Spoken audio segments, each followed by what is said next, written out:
Bonjour et bienvenue à la vidéo d'aujourd'hui. Je continue ma série sur les crédits collations admissibles au plan repas et pour la vidéo d'aujourd'hui, on s'attaque au parc thématique Epcot et on focus avec la section des pays. Donc on va y aller en partant du Canada jusqu'au Mexique.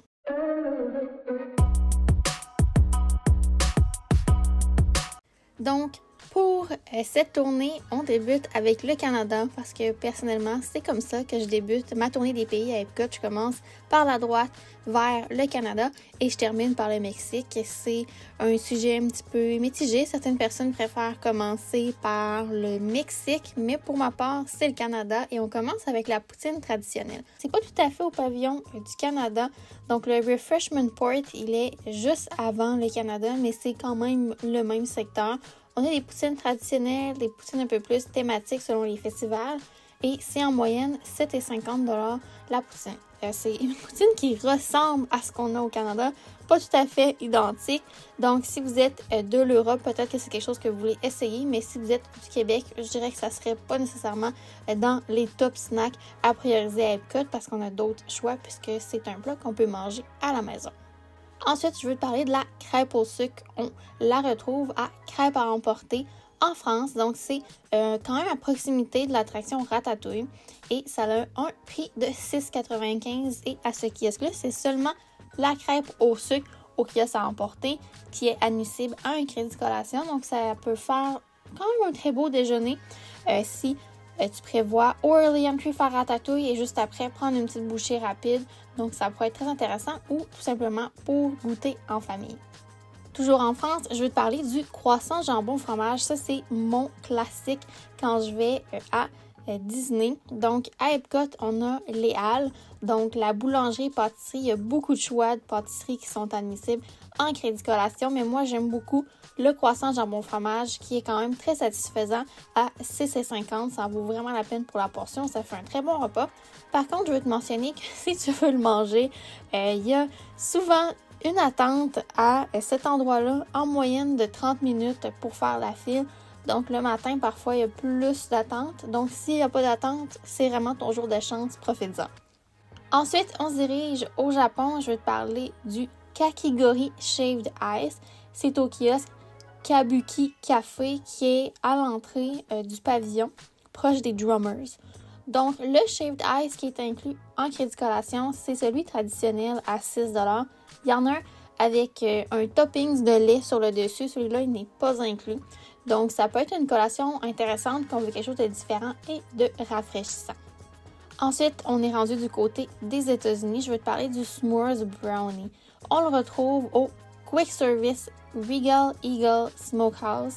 Donc, c'est un snack à une valeur de 5,49 $. C'est quand même gros. Donc, un S'mores Brownie, si on regarde bien, au bas, on a un biscuit graham, on a un brownie.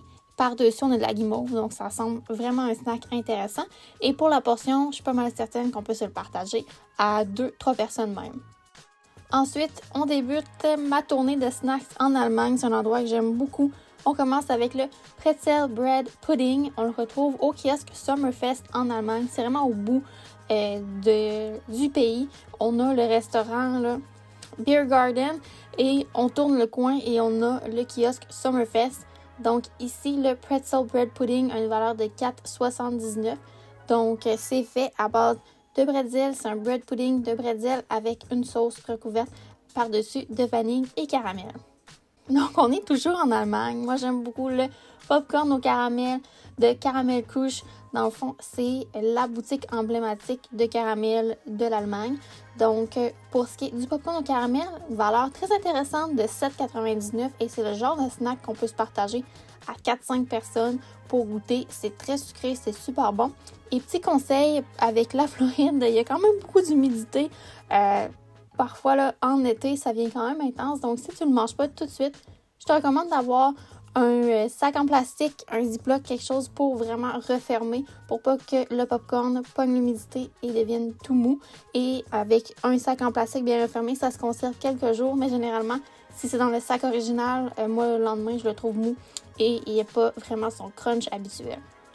On est encore à la même boutique, je vais te parler du caramel carrot cake whoopie pie. Donc pour mes Québécois, un whoopie pie, c'est très similaire à un Joe Louis, mais un petit peu différent aux États-Unis.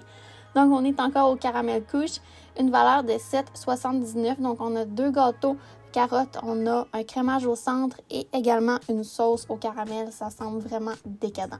Et finalement, à ce qu'il y a, je vais te parler du caramel chocolate cookie sandwich, donc thématique caramel, tu as bien compris.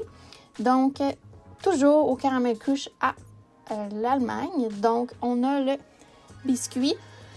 Au centre, on a le crémage et le caramel, valeur de 7,79. Le genre de snack vraiment cute à prendre en photo. Et ça sent super bon également. Ensuite, je veux te parler des egg rolls au porc, donc les pork egg rolls.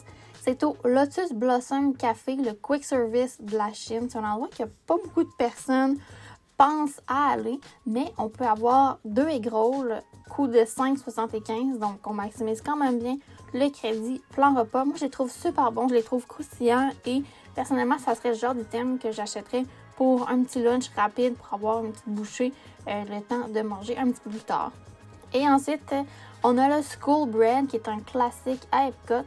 Donc, c'est la Kringla Bakery en Norvège. Donc, si tu vas faire l'attraction Frozen Ever After, c'est tout près. Donc, on a le School Bread, valeur de 4,99. C'est un pain à l'intérieur, c'est fourré avec une crème et sur le dessus, c'est recouvert de coconut. Donc, c'est quand même très surprenant. C'est pas mon snack favori à Disney, mais pour un petit déjeuner rapide dans le secteur, c'est super bon avec du café. Et on termine, je veux te parler des churros. Et ceux-ci, on les retrouve à la Cantina de San Angel au Mexique. Valeur de 6,25. Ce que je trouve bien, c'est que c'est des bouchées de churros. Donc, ça se partage quand même bien si on veut les partager. Juste pour avoir une petite bouchée sucrée. Je trouve que c'est plus facile de partager ça qu'un long churros. Là, on a plus tendance à se battre si on en a eu égal. Mais ici, je trouve ça très intéressant pour maximiser notre crédit collation. Donc, c'est tout pour mes recommandations de collation qui maximisent ton crédit collation avec le plan repas, donc le Dining Plan à Disney World. Ce fut un plaisir pour moi. On a seulement fait la tournée des pays parce que c'est les choix que je trouve super intéressants qui sont disponibles à l'année. Donc, j'ai pas fait les kiosques des festivals. Ça varie un petit peu trop pour les gens qui planifient un voyage à long terme. Donc, c'est tout. J'espère que tu apprécies. Si c'est le cas, je t'invite à laisser une mention j'aime et à t'abonner pour ne rien manquer. Et on se dit pour une prochaine fois. Bye!